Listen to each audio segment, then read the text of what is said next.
Olpad police ने गुजरात अस्मिता press के संपादक और प्रेस रिपोर्टर के खिलाफ उनके गांव ओलपाड़ में जबरन वसूली के आरोप में मामला दर्ज करने के कुछ ही घंटों के भीतर 2 आरोपियों को गिरफ्तार कर लिया।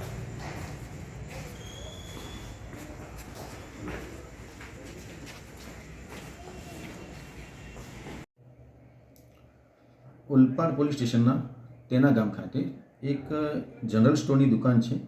એ દુકાનમાં આ ગુનાના ફરિયાદી નાસ્તો કર્યા બાદ પાણીની બોટલ લેવા ગયેલ એ સમયે આરોપીઓ સુભાષભાઈ પ્રભુભાઈ પટેલ, યજ્ઞેશભાઈ રાજેશભાઈ પટેલ તથા સચિન પટેલ જેઓ ગુજરાત અસ્મિતા સાથે સંકળાયેલા છે।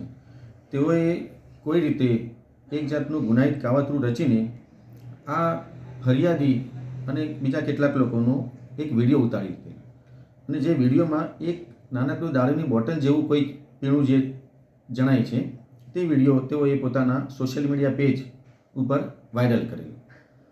આ વિડીયો વાયરલ થતાં આ જે ફરિયાદી છે, જે એનો કોઈ ગુનાહિત ઇતિહાસ નથી તેવું તેનું કહેવું છે, એ ફરિયાદીને ઘણા બધી જગ્યાએથી ફોન આવવા માંડ્યા અને એ પોતે ફરિયાદી દારૂના બુટલેગર તરીકે આ સોશિયલ મીડિયા પર પોતે એની પ્રતિષ્ઠાને હાનિ થઈ અને એનો એ રીતેનો વિડીયો વાયરલ થયો, જેથી ફરિયાદીએ કોઈ રીતે વાયા આ ગુજરાત અસ્મિતા સાથે સંકળાયેલ ઈસમોનો સંપર્ક કર્યો।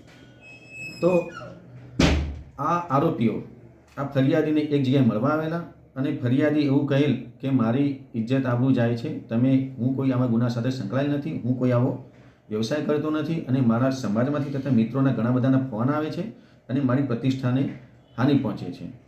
તો આરોપીઓએ આ ફરિયાદીના ગળા પર છરો મૂકી અને એવું કહ્યું કે વિડીયો ડિલીટ ત્યારે જ કરશું જ્યારે તમને 10,000 રૂપિયા આપીશ। આ લોકોની ઈચ્છાને આધીન થઈ અને ફરિયાદીએ ડરીને આરોપીઓને રૂપિયા 10,000ની ખંડણી આપેલ હતી।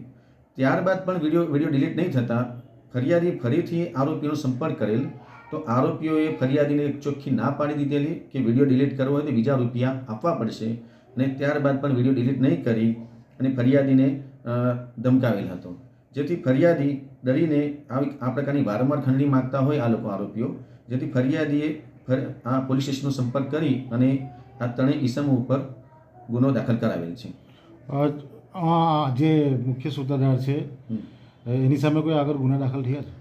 આ ગુનાનો જે મુખ્ય સૂત્રધાર જે છે સચિન પટેલ, જે ગુજરાત અસ્મિતાના અગાઉના તંત્રી હતા અને હાલમાં તંત્રી તરીકે સુભાષભાઈનું નામ એમણે ચડાવી દીધેલ છે, પરંતુ આ ગુનામાં સુભાષભાઈ પટેલ તથા યજ્ઞેશભાઈ પટેલની પોલીસે ધરપકડ કરેલ છે અને સચિન પટેલ જે છે તે હાલ વોન્ટેડ છે।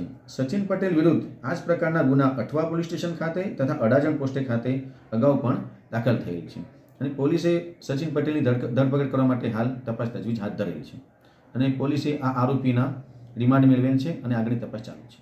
કેટલા દિવસના રિમાન્ડ છે? 1 દિવસના રિમાન્ડ મળેલ છે।